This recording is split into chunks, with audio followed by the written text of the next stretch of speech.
जश्न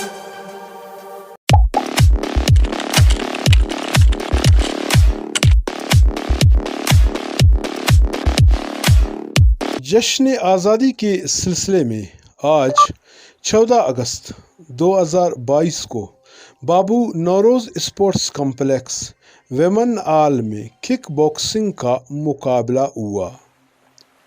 इस टूर्नामेंट का इफ्तिताह सेक्रेटरी स्पोर्ट्स बलूचिस्तान मोहम्मद इसाक जमाली ने कर दिया। दिगर एजाजी मेहमानान में DG sports Durra Baloch, assistant director व प्रोग्राम एक्टिविस्ट मोहम्मद आसिफ लांगो था।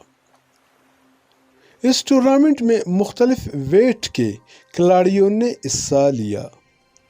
टूर्नामेंट का ऑर्गेनाइजर कोच मंसूर अचकजई था। इसमें बहुत से दिलचस्प मुकाबला हुआ। इन मुकाबलों को तफसील से देखिए।